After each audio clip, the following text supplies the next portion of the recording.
বন্ধু গো শোনো, তুমি ছাড়া আমি ছাড়া তুমি, মানে হয় না কোনো। হে দিস ইজ রঞ্জন। জঙ্গলি সিনেমার নতুন গান ড্রপ করা হয়েছে। যেই গানটি 3টার সময় রিলিজ করার কথা ছিল, সেই গানটি 40 মিনিট লেট করে 3টা 40-এ রিলিজ করা হয়। গানটির নাম হচ্ছে বন্ধু গো শোনো। এটি জঙ্গলি সিনেমার দ্বিতীয় গান। গানটিতে ভোকাল দিয়েছেন ইমরান মাহমুদুল এবং কণা, যারা আগেও জিন মুভির কন্যা গানে ভোকাল দিয়েছিলেন এবং মানুষজন সেই গানটি পছন্দও করেছে। গানটিতে বুবলি এবং সিয়ামের সুন্দর একটি কেমিস্ট্রি ফুটে উঠেছে, যেখানে আমরা দেখতে পাই গ্রামের বিভিন্ন সিন। বুবলি এবং সিয়াম একসাথে ঘোরাঘুরি করছে, সাইকেলে চড়ে ঘুরে বেড়াচ্ছে। জঙ্গলি সিনেমার গল্পে তো 3জন মূল চরিত্রে অভিনয় করবে, সিয়াম আহমেদ, দিঘি এবং বুবলি। তো দিঘি যখন সিয়াম আহমেদকে ছেড়ে যাবে, এরপরে সিয়াম যখন জঙ্গলি হয়ে যাবে, সেই জঙ্গলি থেকে আবার মানুষে ফিরিয়ে নিয়ে আসতে বুবলি হয়তো সাহায্য করবে। তো তাদের প্রেমের মধ্যেই এই গানটিকে হয়তো রাখা হতে পারে। এই কারণে গানের মধ্যে বুবলি এবং সিয়ামের বিভিন্ন রোমান্টিক দৃশ্য দেখতে পাই এবং সেই সব দৃশ্যের সিনেমাটোগ্রাফি অসাম লাগছে দেখতে।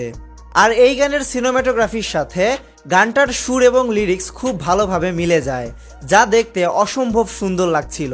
গানটি রিলিজ হওয়ার পর আমি অলরেডি 3-4 বার শুনে ফেলেছি, একটু আমার কাছে বোরিং মনে হয় নাই এবং ভবিষ্যতেও এই গানটা আমি যদি বারে বারে শুনি তাহলে হয়তো আমার খারাপ লাগবে না। ইমরান মাহমুদুল এবং কণার কণ্ঠে এই গানটি একদম পারফেক্ট মনে হয়েছে। গানটা সিনেমার গল্পে মানুষের মাঝে আবেগ সৃষ্টি করতে পারবে। এই গানটি শোনার পর দর্শকরা হয়তো সিয়ামের চরিত্রের সাথে খুব ভালোভাবে অ্যাটাচ হয়ে যাবে। অলরেডি দাগি এবং বরবাদ সিনেমার রোমান্টিক গান রিলিজ করা হয়েছে।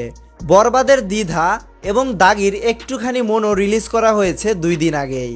তবে ওই 2টি গানের তুলনায় এই গানটি আরও বেশি ভালো মনে হয়েছে। এমনকি জঙ্গলির প্রথম গান জনম জনম থেকেও এই গানটা এগিয়ে থাকবে। তো বরবাদ এবং দাগি সিনেমার ফ্যানরাই সেখানে বলতে পারে বরবাদের দ্বিধা সং 1 নাম্বার ট্রেন্ডিংয়ে রয়েছে, বা দাগি সিনেমার একটুখানি গানটাও অনেক ভালো।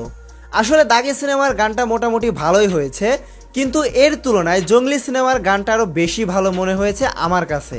তো এই যে শাকিব খানের ফ্যান এবং আফরান নিশোর ফ্যানরা বিভিন্ন কমেন্ট বক্সে গিয়ে যুক্তিমূলক কথাবার্তা বলে বা মানুষকে গালিগালাজ করে, এইসব আপনারা বাদ দেন। বিভিন্ন মানুষের বিভিন্ন ধরনের টেস্ট থাকতেই পারে এবং সেটা থাকবে, এটা নিশ্চিত।